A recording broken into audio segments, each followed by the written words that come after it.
ito itong monthly theme. The fruit of the Spirit. Kung kabantay mo, gikan ka Pastor June, iyahang i-discuss. Kaya naghisgot mo ta about fruit, maghisgot ta about sa ugat. Ang pinaka main reason nga nung mamunga ang tanan, ang ugat. The root of all evil, unsa gito, it is the love of money. Dito murag na ay gikusik ta karon ni Pastor John. Atong mga miagi gikusik ta lagi no kanang gi-remind ta sa Ginoo ba. Ay kuhit pa dito kuhit. Karon si Pastor Elsie how to be transformed. Murag medyo nay kusi pero napoy hapdot ay kanang pag humay bitaog kanang kusi kanang imuha kong anak para murag mawala ra pod, no? Para makakuan jud ka ba makamata jud ka. Karon si Pastor Jumel atong miagi about change. Unsa to? Murag ilang paro na dyan ako ay sige ta kaya Pastor Jumel pero kanang gihimas-himas gihapon karon. Karon ayaw mo kabalaka. Bitaw this ang ako alam dyan masulti. Ako ning upanan og verse para dili ra pud kayo ingon nga unsay mahitabo sa inyo karon nga kabuntagon. Sa ato ang tanan apil ko. 2 Timothy 3:16 to 17. Kaya naghisgot man gud ta karon og fruit of the Spirit. So that is why karon mo ni akong mura na ko nig disclaimer pero reminder ni sa atong tanan. All scripture is God-breathed and is useful for teaching, rebuking, correcting, and training in righteousness. So that the servant of God, ikaw, ako, kitang tanan, may be thoroughly, kaya kitang thorough jud ba, meaning itagsa-tagsa jud na kitang tanan, ma-equipped of every, unsa daw? Good work. So kaning pulong sa Ginoo every Sunday, naa-joy rebuke, naa-joy teaching, naa-joy correction, and then karon pa lang daan magsugod na nga na 30 hinay-hinay sakto ba? Amen. Sa My Home Church sa tanan ang My Home Church wala dili lang taman sa rebuke. But every rebuke gi-follow up jud na og teaching.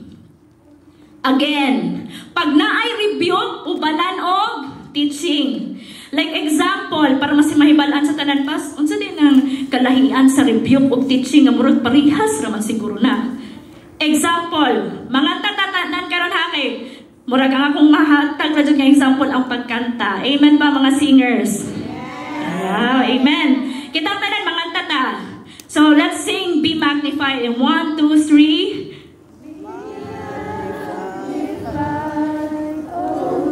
Okay, stop. Yabag mo.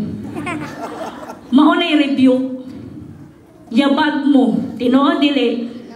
Tinuod po. Pero kung dili na ko, sumpayan o teaching, makaingon dyan mo, pasagin ni pastor, eh. Dahil wala na din ka ni Simba, kaya nang luod na din ka. Or ni, napoy, nahitabuan na, nagyabag. Wala dyan siya niapya sa next na practice. Sa mayong sa laing music team di ay. Sa laing ng music team. Sa laing ng music team. And then karon, pag mingon ko yabag mo, kailangan sa my, even sa My Home Church, gina-practice na to, nga apilang teaching. So, like kaganiha, can we all, kitang tanan, participate ha? Say, be, kitang tanan, be, kaning aside? Okay, kaning aside? O, di po magpalahin din ito nga. Okay, 1, 2, 3. Be magnified. Oh. Okay, ni-improve na. That is teaching. Ang rebuking, makabalo kang sayop ka. But teaching is correcting them and letting them know nga no sayop sila. Makaingon dyan ka nga ikaw nga gi-rebuke, ikaw nga gi-teach sa imong pastor, sa imong dokimos disciple, sa imong discipler, sa imong mama, sa imong papa. Makaingon dyan ka, ay sayop dyan ko, sakto dyan itong giingon ni pastor, sakto dyan itong giingon sa akong mama, sayop dyan ay ko. Why? Because you don't just rebuke, you also follow up it with teaching. Sa ato as sa My Home Church, every word is God-breathed. kaning tanan among rebuke o teaching, it just comes from the Word. Dili ni among own opinion. It comes from the Word of God because all Scripture is God-breathed and is very useful para na po di sa imong benefit. For what? For teaching, for rebuking, for correcting, and this is what I love. The last one. Pero ako tamong itagaag overview about rebuking. Ang rebuking magud mura siya og isa ka tanong nga dapat mo bunga pero dili ka bunga kay nay sagbot.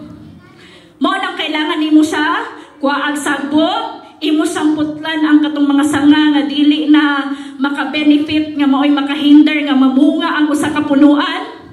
And then ang imong ginabuhat, imo siyang ginakat, imong pangwaon ang iyahang mga sagbot. Why? For it is not punishment para sa imuha. It is a preparation for our fruitfulness. Because we are speaking about fruit of the Spirit. Na-clear ba natong tanan? And now, ngano na ay teaching for you to grow, mo-nurture ka, mamunga ka, nga dili na kataman nga naputlan o sanga. You are you are expected nga mo nurture ka, mo cultivate para mahimo ka nga fruitful. That is why the word of the Lord will teach us all things. And we thank God for the Holy Spirit, the promise of the Lord that will remind us all things, will teach us all things, and that is teaching. Kining tanan, katong rebuking, teaching, correcting, diri ko gusto na kong murag mahatagan natong importansya. Training in righteousness. Training in righteousness means dili lang one time atong experience sa Ginoo. Meaning na ay practice, na ay process, na ay pag-apply daily kada adlaw sa pulong sa Ginoo. And then you will see that even a tree, ang punuan, na ay bunga. Dili ba na instant dayon nga mamunga? Tama ba ko? Na adyo na season, na ay panahon nga mutubo, na ay panahon nga mga laya ang dahon, na ay panahon nga mo bunga jud sa. Meaning it all takes a process, and that is training sa ato ang mga igsoon. And then you will see that you will be transformed from glory to glory. Hinay-hinay matransform po ka through the Word of God. Amen. Mo nang the fruit of the Spirit, matingala mo gikan pala ka Pastor John, ka Pastor Elsie, ka Pastor Jomel, na karon, okay, because we are talking about fruit. The fruit of the Spirit. There's rebuking, there's teaching, there's correcting, and right now, magsugod ta, it is our training in righteousness. Amen? And then, akong gi-entitle, actually, introduction pa lang to, magsugod na ko, anak ko yung asa ka mo lingkod kay para akong malikayan. Kasi yung imang ko na nga tong timekeeper ko, Lord, para dili ko kakitabasin. Lord, para akong gi-pray, Lord, maigot tanan imong word in 1 hour nga gihatag sa ato ang program director. I entitled this message karon, and which I believe this is also the instruction sa Ginoo sa atong tanan karon. That is walk in the Spirit. Naa ba slide? Well, nagstorya ko. Naara. Walk in the Spirit. Say, walk in the Spirit. Ato ang main text makita sa Galatians 5:22 to 23 as it says, but the fruit of Spirit is love, joy, peace, long-suffering, kindness, goodness, faithfulness, gentleness, self-control. Dapat no, by the end of the month or even gani karon memorize na nato ning 9 ka fruit of the Holy Spirit. Na memorize na ba? Against such, there is no law. Ang misconception aning verse or fruit of the Spirit, atong mahimo nga goal this month ba? Misconception ini ha para sa tanan basinay naghuna-una sa to ba? Dapat mahimo kong loving karon nga month. Dapat peaceful kay ko karon nga month. Dapat malipayon kay ko karon nga month. Then if you alone, you cannot produce it. Nga naman, moging itawag siya fruit of the Spirit. Kaya mo produce, ikaw or ang Holy Spirit? If imuhang huna-huna, by the end of this month, Lord, dapat ka ng loving ko, Lord, ka ng ako diyong ko anon nga dapat mo. kanang i-control dyan ako akong self, dapat mahimo dyan kong gentle. If kana ang imuhang misconception, with you alone, without the Spirit, then you are thinking, you have that wrong believing. Because the fruit kaning 9, mao nang fruit ra siya. Kay pag naa si Holy Spirit, ma-produce niya ning all 9 in package, all in one. Why? Because the Spirit alone can produce all these 9 and not dili ikaw.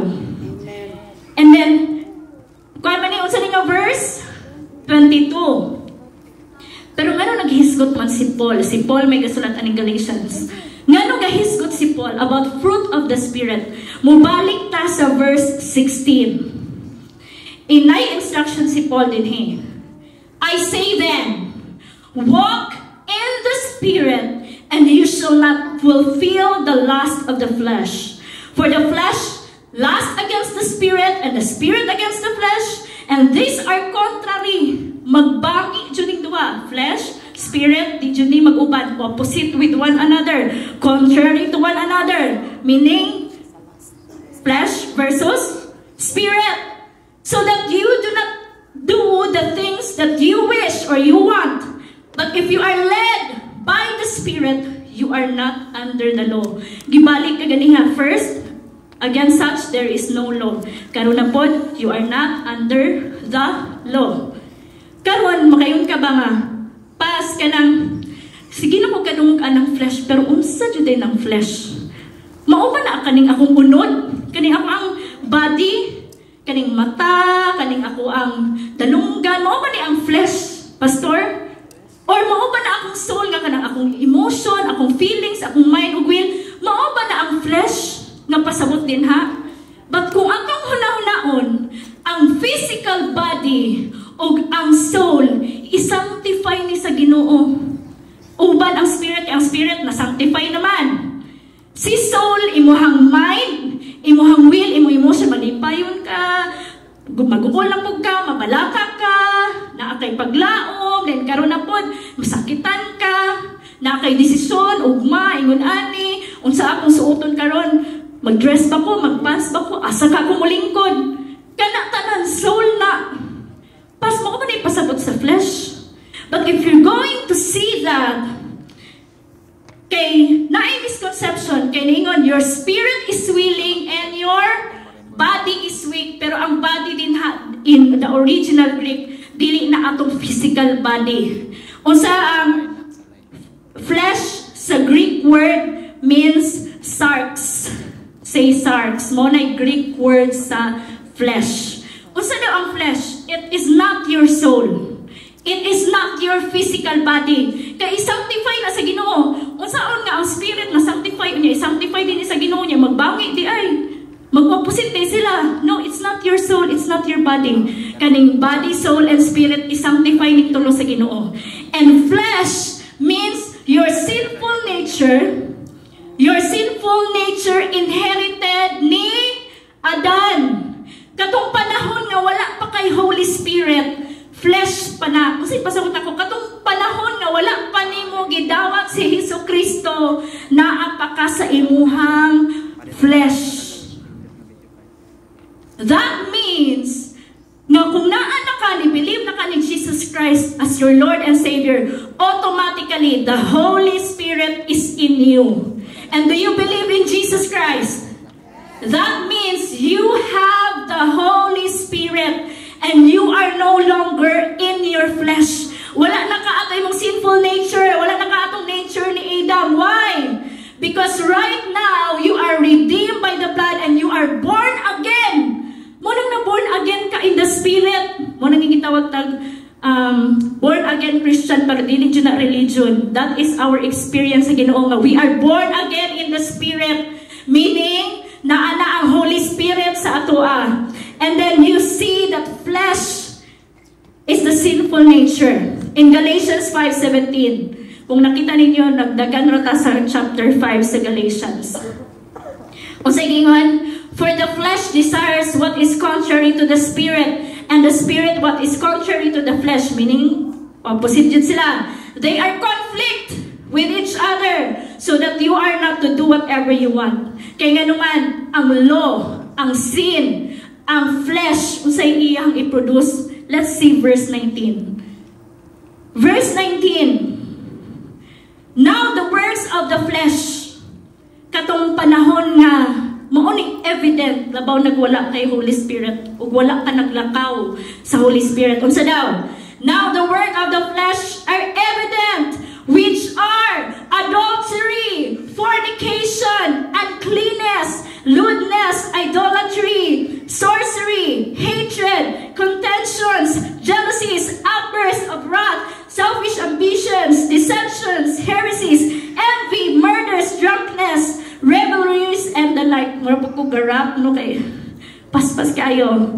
Pero, kung muto na nato, para mas dulot dito tas Bisaya. Ang mga tao nga nagsunod lamang sa ilang tawhanon nga kinaiya, maila gayod pinaagi sa ilang binuhatan. Kani, una, nakighilawas sila gawas sa kaminyoon. Meaning, sex before marriage. That is evident sa works of flesh, sa sinful nature. Karon mo nung dili ta matingala nga ang kalibutan, ngano na yung homosexuality, na ay mga sexual immorality. Why? Wala sila'y Holy Spirit. And they have the flesh. Evident sa ilaha pag naara sila sa flesh, ingon ani ang kalibutan karon. Mga batanon, actually para ni sa inyo ha, nga makikhilawas mo, makiksex mo before marriage, that is sin against God. Not against God alone, but even in your body, your physical body, nakasala ka even sa imuhang lawas. Ang sex is just intended for marriage. Murag siguro bago ni sa tuwa kay murag dili kay nato ni mapaminawan every Sunday, pero we thank the Lord kay fruit of the Spirit man, niya mag-isgot ang works of the flesh, na mention pa dyan, dili ni pwede nga, dili na to ni, love yun lang. Pulong ni sa Ginoo sa ato, mga batanon. It is sin against the Lord that you go into any physical nga intercourse or sexual. If it is outside marriage, it is not the will sa Ginoo. Ang gingat pa din hugaw o malaway ang ilang mga binuhatan, even sa una-una. Nagasimba sila o mga Diyos-Diyos, mga mambabarang, nga ba yung mambabarang dire? May ganing wala taga-sikihor pa din malinong-tanon, palaaway, abughuan, masukanon, hakog, di manghatag o kwarta. Hakog, hinungdan sa pagbahin-bahin o panundok-pundok, masinahon, palahubog, mahigugmaon sa mga kalibutanon nga kalipay o uban pang gibuhat nila nga mahugaw. This is the sinful nature, the works of the flesh. And remind ni sa ato atanan, because we have the Holy Spirit, this is mo di ma-produce sa law, mo di ma-produce sa flesh. Pero you know what? Mo say ma-produce sa Spirit? It is love, peace, joy, kindness, goodness, faithfulness, gentleness, self-control. Sa mo nang disclaimer ko ganihan, na ni rebuke, na ni teaching, na ni correction kaya ito kaya ito ngayon na pastor, tinuod yun to. Pero sige lang, rebuke pa to, napay teaching sa nun. Paul is saying this to the Galatians, meaning katong mga tao nga na Holy Spirit, mga Christian na daan, mga believers na ni Christ, pero sige siyang ingon, ayaw mo og lakaw sa flesh, pag-walk mo in the Spirit. Meaning, it is possible for a Christian who received Christ as their Lord, but they still walk in the flesh and not walking in the Spirit. So, kani it's a reminder sa itong tanang, unsa day ang nahitabo sa Galatians? Let's go sa history. Unsa sa context sa Galatians, ngano nakaingon ani si Paul. Dito sa chapter 1, ang nahitabo sa Galatians, si Paul manggod apostle siya. Pag naa siya nakabuild siya church ani nga town, mubalhin na po siya. Mag-preach siya mag-preach siya, magtukod na po siya church, adto na po siya sa lain, magtukod na po siya church. That is apostleship na gift na sa usa ka Kristohanon. And we pray nga na yung mga apostleship nga giftings tawag din he. Ang nahitabo ni Paul, si Paul sa Galatians, kay di ba nilakaw siya? Ingon ani ang nahitabo. Mininggikan siya Galatians, nibalhin siya og church, nakadungog siya report, ingon ani ang iyang reaction.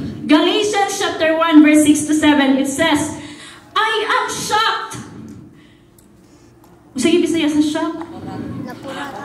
Usay Bisaya sa shock? Bisaya sa shock? Dili reaction sa shock. Usay Bisaya? Nakuratan ko.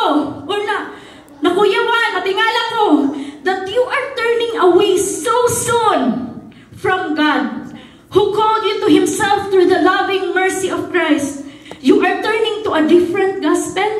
Nakadungog na mo sa grasya sa Ginoo, ni-believe na mo ni Holy Spirit, naa ang Holy Spirit sa inyo ha, and then you turn away so soon. Bago lang gani ko din ha, nibalhin lang gani ko, natingala ko ni-turn away mo into a different gospel, which is really no gospel at all. Dili good news, dili na mao ang tinuod nga kamatuoran, dili na ang gospel, dili na ang good news.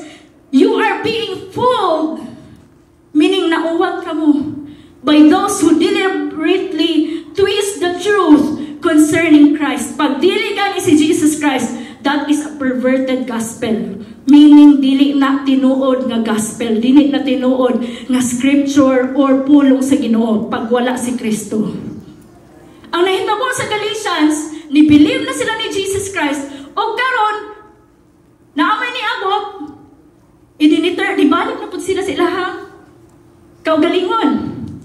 And then ingon si Galatians chapter 3, verse 3. Akong nakita diri murag nang gigil na dyan si Paul sa Galatians pa.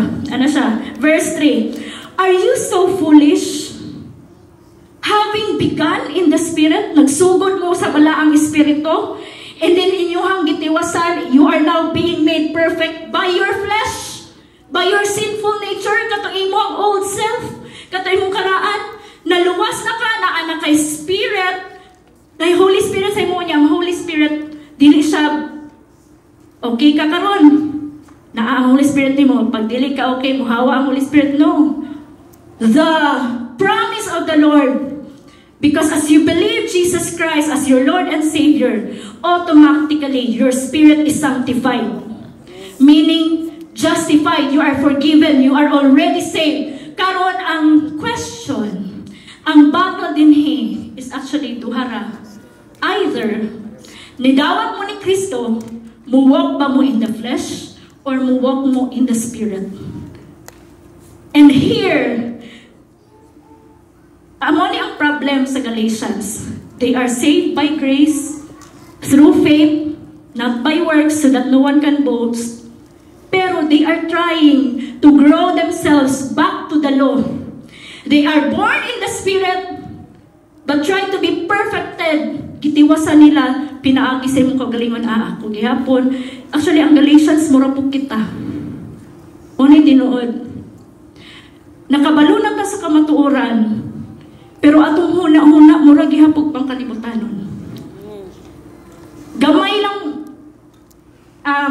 actually, okay man gihapon nga mabalaka ta. Like example, na ay bagyo. Mahadlok jud ka, mabalaka jud ka.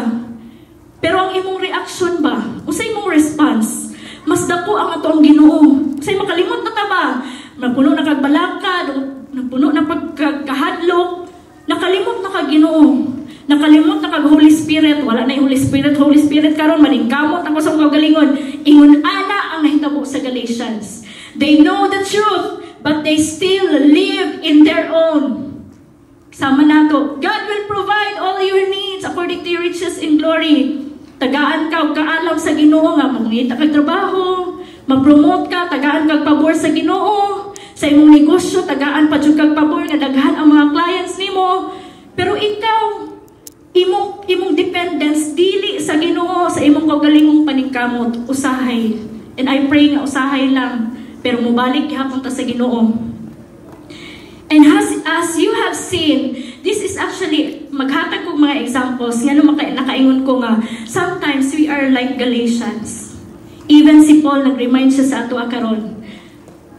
If you know the word of the truth or the promise sa Ginoo, usahay makalimutan na aday tay Ginoo. Sunday, makadumdum lang ka kay, makamention ta permi pulong sa Ginoo. Pero sa imong Monday, tamang Saturday, Lord, ako na'y bahala sa akong kaugalingon. Maningkamot ko sa. But you know what? Dili maningon ang Ginoo. Our Lord wants a relationship. Gusto jud siya nga, mutabang siya nimo. If you allow the Lord nga mo extend sa iyang grace, and if you allow the Holy Spirit to guide you in all ways. And then as you have seen, daghan ko mga gipang example ani, pero kusog sa impression ako. Like example, you know that your body is the temple of the Holy Spirit. Do you believe that? Nga imuhang lawas, puloy anan sa balaang espiritu. And you know, the holiness ug ang purity sa ato dako kayo nagkahimuan sa ato ang lawas ug sa ato ang whole aspect nga being. You know the truth. You know that your temple is your body is the temple of the Holy Spirit. You know about the purity. Kabalo ka ani nga kamatuoran. Pero namo sa usa ka kwarto din moingon sa imuhang kauban, siguro imong partner, sa imuhang kinsa pa nimong kauban. Then moingon ni ka nga pastor. Namo sa usa ka kwarto pero wala mahitabo na mo pastor. Basin pag ako or any pastor maingon, ang scripture na nagingon, do not put confidence on your flesh. Nor even nagingon din run or flee. Basin pag namo sa isa ka kwarto, daggan din ha. You flee. Why? Because you know the truth. Ayaw ibutang na pag pagalingon sa flesh. You have the Holy Spirit on you. Meaning, walk in the Spirit. Ayaw nagbalik sa inyong flesh. Ayaw lagi mong pag-put confidence or go back sa inyong sinful nature. And as we have seen, where does ang Galatians chapter 5 talks about the freedom we have in Christ. Naka-free na mo from any bondage, from any addiction, from any curses, mga sicknesses, na free na taana in the name of Jesus tungod sa gibuhat ni Jesus Christ sa cross. You are free. You are been set free because na ay divine exchange na hinabo ug tanan gidawat na ni Jesus Christ. And then karon, you know the truth. Kabalo ka sa gospel. Kapila na ko nakadungog anak pastor. Every Sunday mo na ginawali sa simbahan namo. You know the truth. But on our daily living, our freedom, is it for licentiousness to sin or for holiness and walk in the Spirit? It is our choice today. Because naa pa mga taan nga kalibutan. Unless siguro og kwaon na ta sa Ginoo dito, everything is perfect, sanctified, apel imong body, imong soul, imong whole being, it is all sanctified. Pero kailangan ta karon, it is either duha ka choice. Dili to walk in the flesh ha, o to walk in the Spirit. Nay duha ka choice. The battle here, na kay Holy Spirit, sakto ba? Inay mo katapan na kay Holy Spirit. Meaning, na kay Holy Spirit, ang battle here is either you walk in the Spirit or you will not walk in the Spirit. Kung sa daw nga duha ka battle, either to walk in the Spirit or not walk in the Spirit.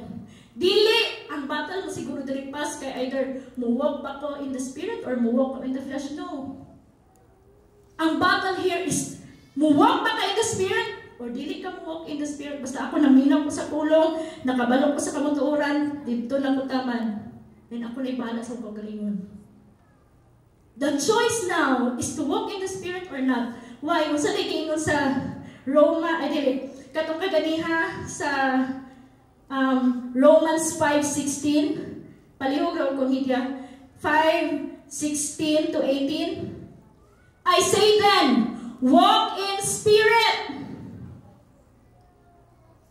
and you shall not fulfill the lust of the flesh. Meaning, ang option din kung walk ka in the Spirit, wala na ni si flesh. Sakto ba ko?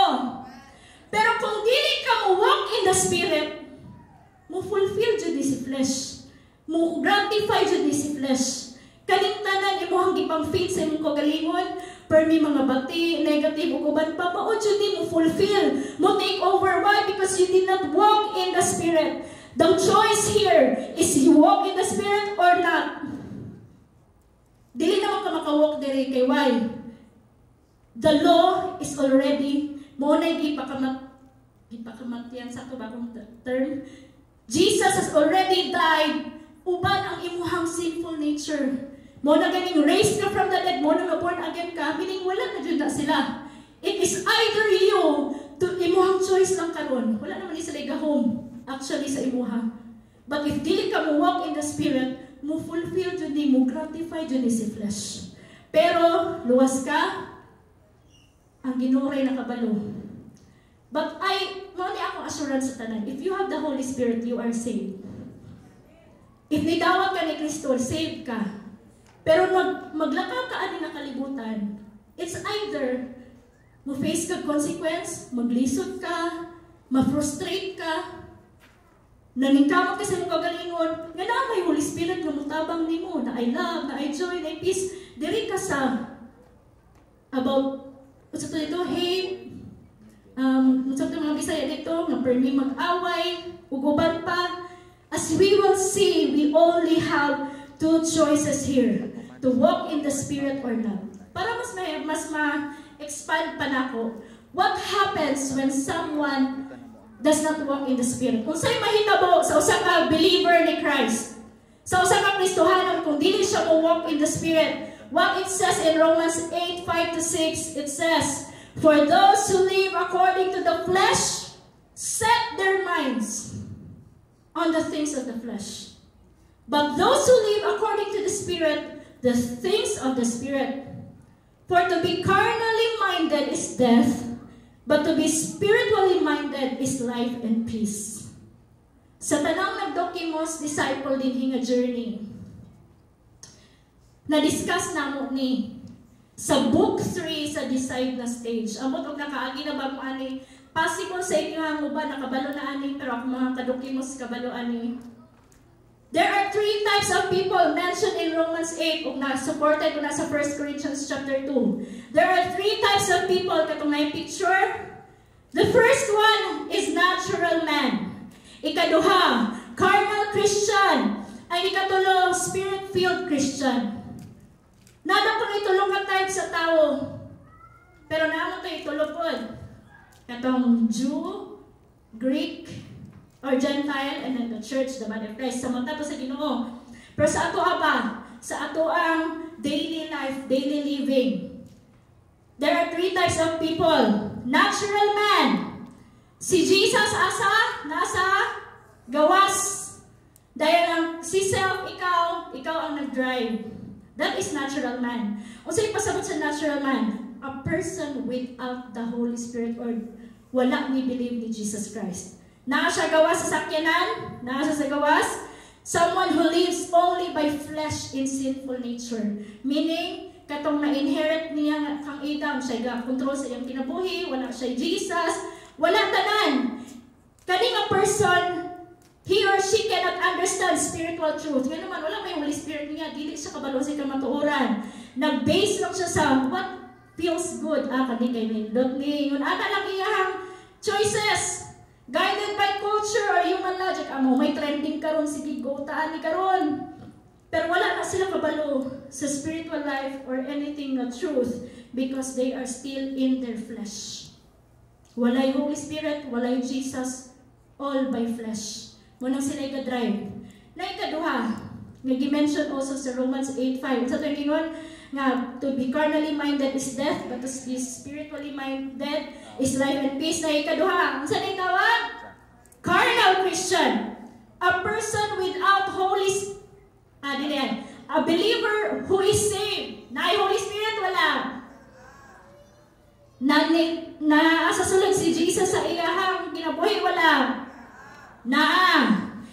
But still, siya ang nag-lead sa iyahang own. Pero nasa yung Holy Spirit, nasa Jesus yung kinabuhi. Pero Lord, ako na'y bahala. chill lang ka dala sa passenger seat. Magigilala ka pamaagi pa. Basta kailan ko Jesus, di-believe ko, langit ko, which is tinuod kitang tanan nga na Holy Spirit.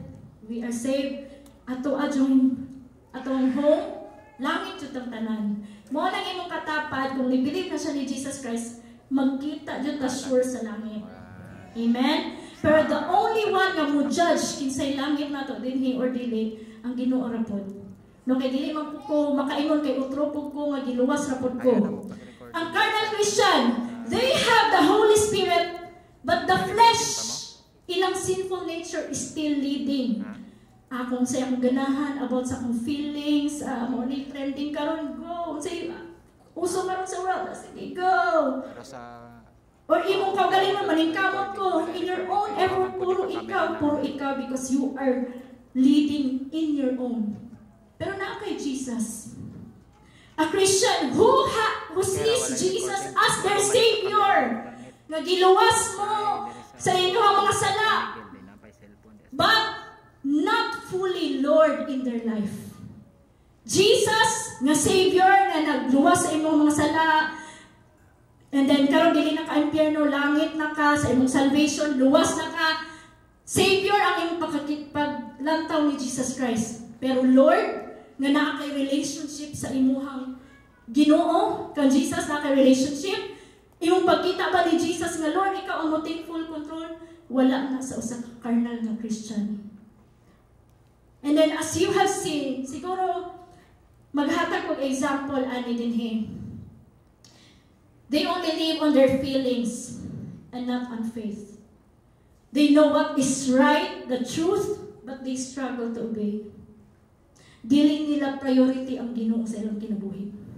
They just know Him, but they don't have relationship, and they do not follow Jesus and see Jesus as their Lord and Savior. They only see Jesus as Savior, but not their Lord sa ilang kinabuhi.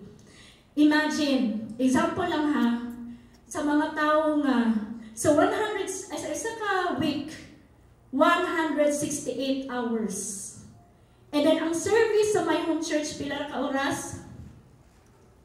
9 to 11. Usahay mo, 11:30. At ang hangin na lang, 2 ka oras.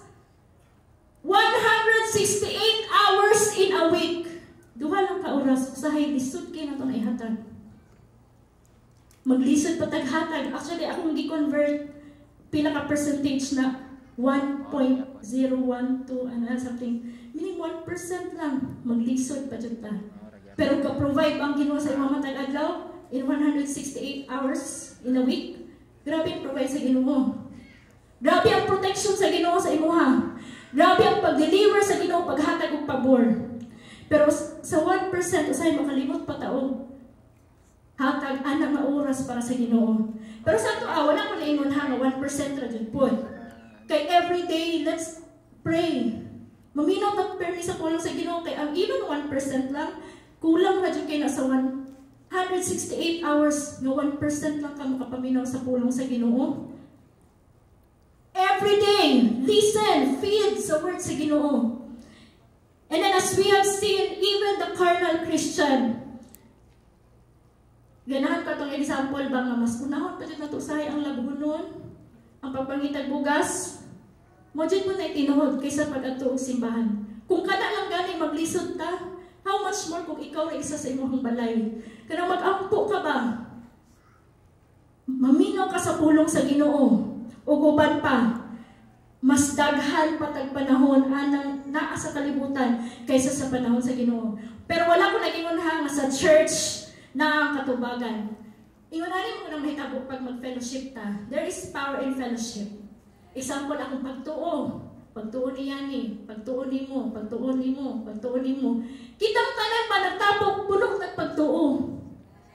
And then as akong gayong kaganiha, when brethren dwells in unity and especially in faith, ang faith mo arise na itong tanan, makakita pa lang ka sa dagway sa imong igsuon, sa imong brothers and sisters, madasig biya ka. Amen ba? Dinyag yung katapan, makadasig ba? Amen? And then as you have seen, pag kitang tanan, mo pray, kitang tanan, mo receive sa word, kitang tanan, mag-worship sa Ginoo. Amen? As you will see, Spirit-filled Christian, daghan kay testimony sa ilahang marriage, na solution sa ilang pag-eskwela, sa ilang pagpanarbaho. All happens when they know the truth. When they decided that, Lord, I am a Spirit-filled Christian. I am tested, I am proven. Lord, walk ko in the Spirit. And then that's the time, grabe ang kausaban, transformation from glory to glory. And you will see that if you decide to be trained. Ikaw mismo, Lord, ikaw na ang take over. Lord, ikaw na kung lingkod sa passenger seat. Lord, my whole life fully submitted to the Holy Spirit. And importante kaayo ang atong feeding. Kung sa'y gina-feed na ito kada adlaw, is it social media? Always how? Like example, kung i-percentage niyo 100%, naaman ninyong mga parents, always maghatag reminders ninyo, inyong mga teachers, uban pa. Pero nabay part sa usa ka week nga puro pulong sa Ginoo or Sunday lang na mahitabo.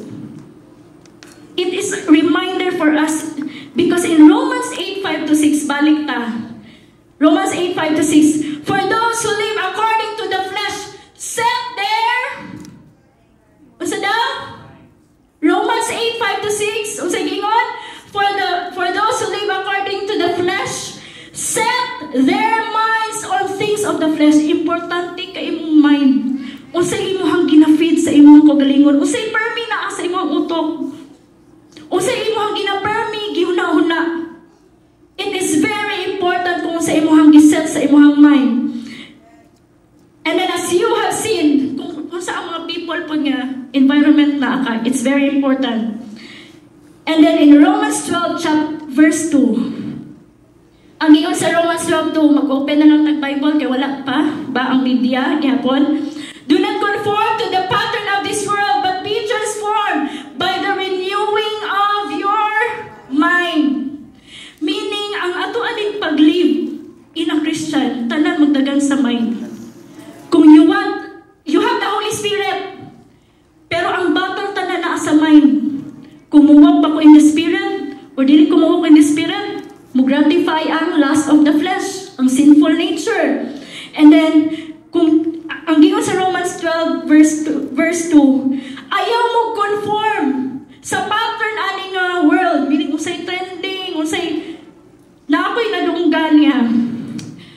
Usa ka believer, yan na dyan siya, nung grabe ka, nang uso na dyan kayo karon ang pagpangabit.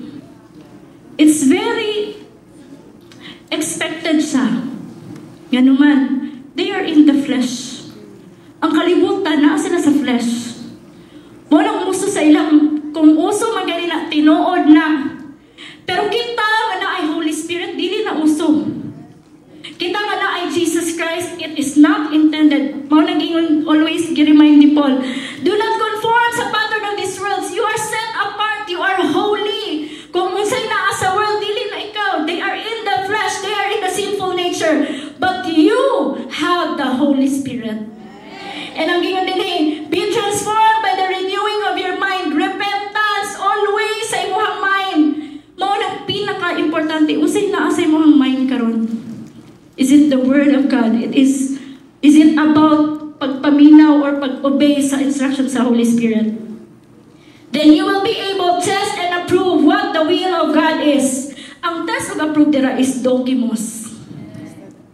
Gusto ka mahimong test and approve a dokimos? Do not conform to the pattern of this world. Be transformed by the renewing of your mind. Paminaw permi sa pulong sa Ginoo. Kanang imong katapan, mo na imong encourage ra pud nimo, mo na imong ampo nimo. That is ang ato ang training ground karon. And then pinaka-example, mo na yung nakanindot sa my home church. Even ang pag-worship, it will really kanang mo change yun sa imong mind. Example, pag mabalaka ka, instead nga mabalaka ka, pag imong kaninang idayig sa Ginoo, matingala ka, mawala imong kabalaka. Naa kay problema sa kwarta, imuhang idayig sa Ginoo. Kay imong mind importante. Kasi imong permi, kung permi na kasi imong ng kwarta, may ilong magsige ka gunaw na, mausap tong kwarta mo, taas imong kwarta. Basin pag unsaon imong balaka, di dyan na mausap ang kwarta, kung 0, 0 dyan na. Musamot pa dyan. Pero when you worship, it will really turn up nga, Lord, akong pagsalig na sa imuha.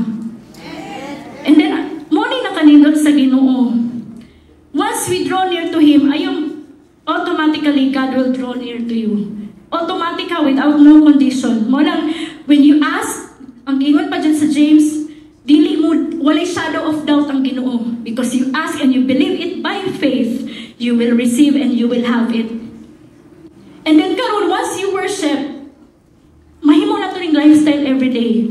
Kanya nakanindot sa my home church, basin asa kung na-I praise ba, sige ato ta.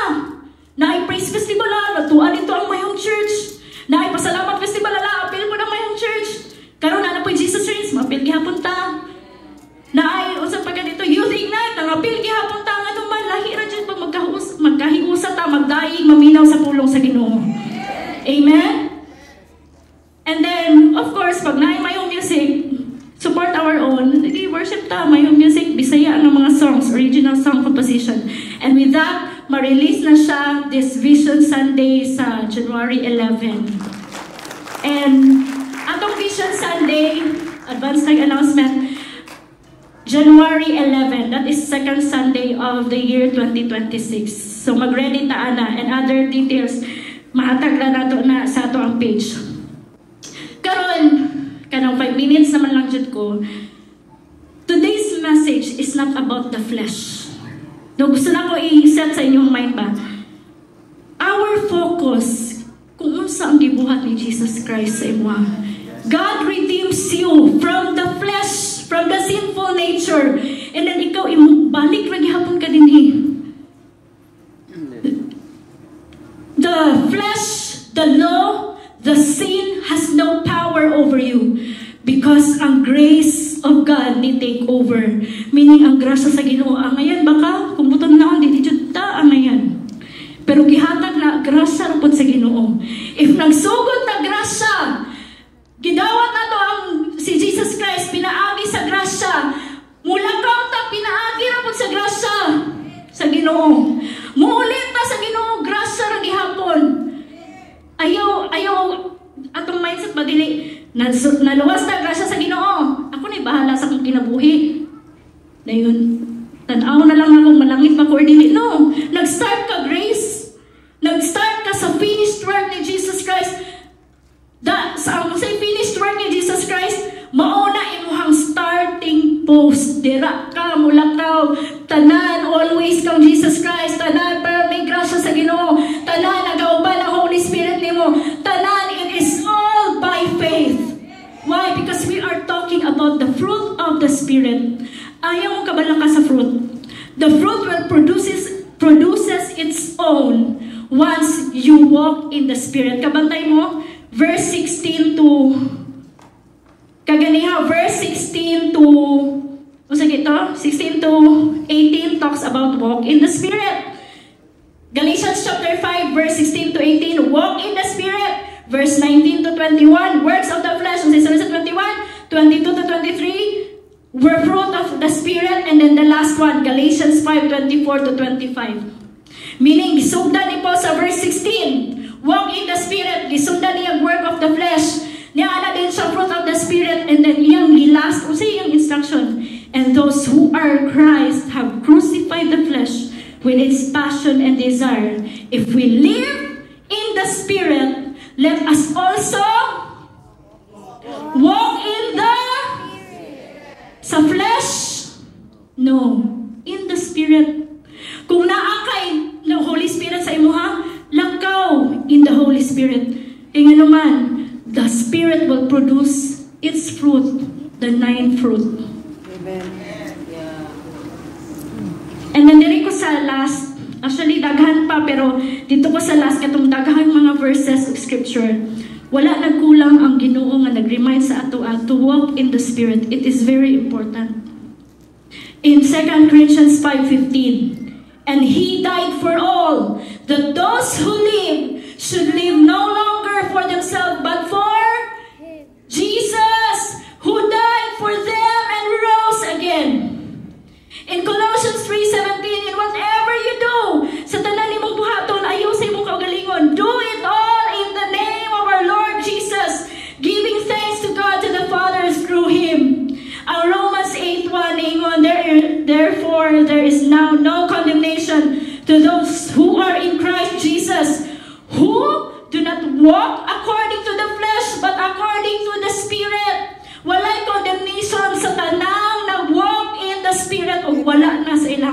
gingon.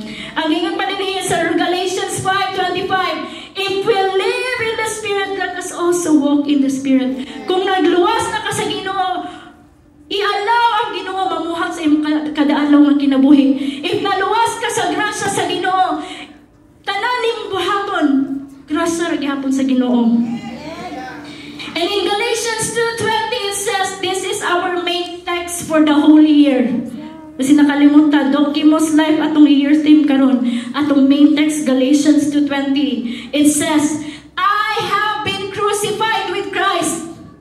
It is no longer I who live,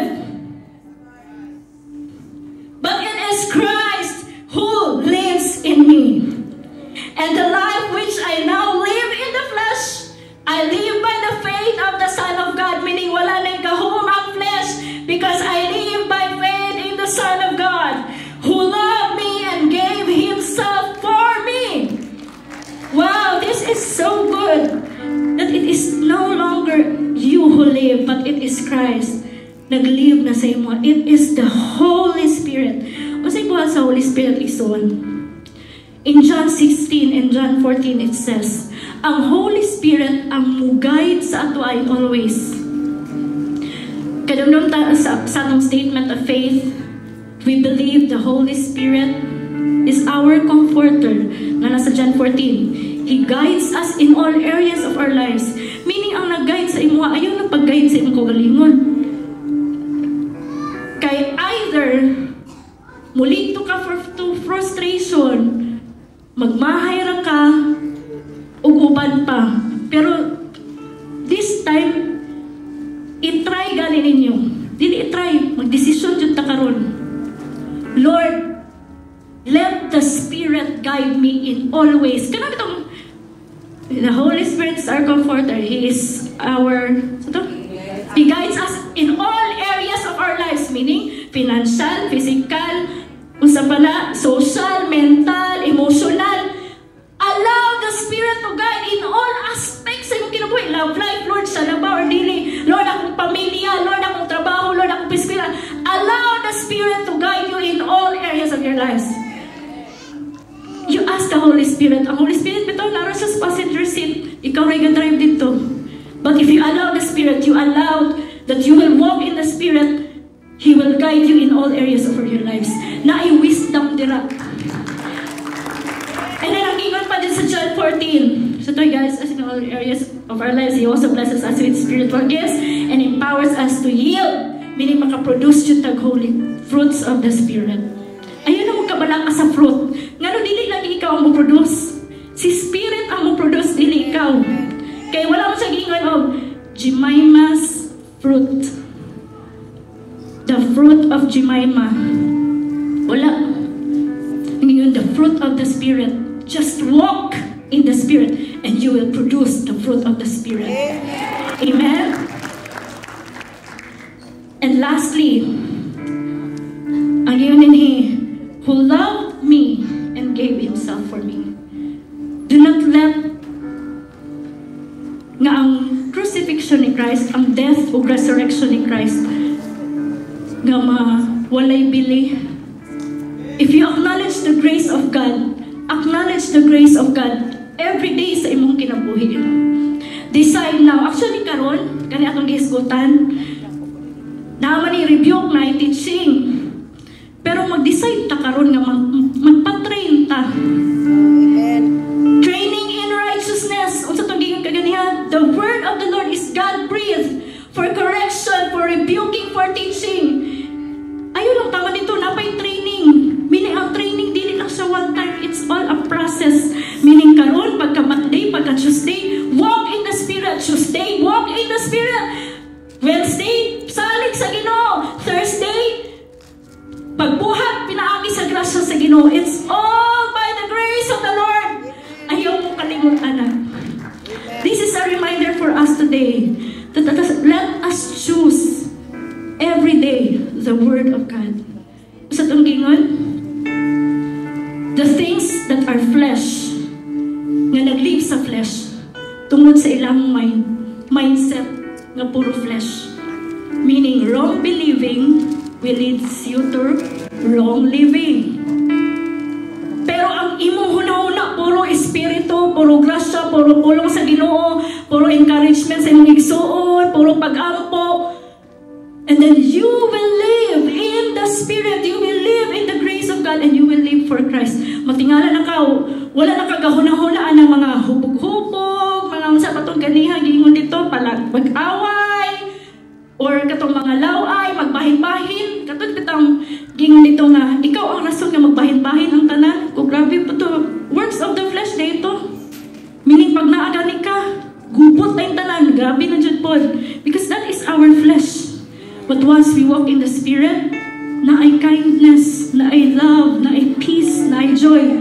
Maunang evident sa usa ka tawo nga nag-walk siya in the Spirit. Pas pwede ba nga mag-walk lang po in the Spirit ang ginuray na kabalo? No. Makabalo makabalo ang tanan. Why? Mo ganing fruit of the Spirit siya. Kay even sa usa ka punuan, makabalo ka nga, namunga na. Lating season na karon sa manggang, ano nakaingon ka? Tara ay, namunga. Santol, durian, avocado, favorite. Durian, avocado. Mabalaan mo kay nga naman, it's a fruit, it is sin, it is visible. Manang sa usa ka Kristohanan, makabalo ka. He or she walks in the Spirit. Why?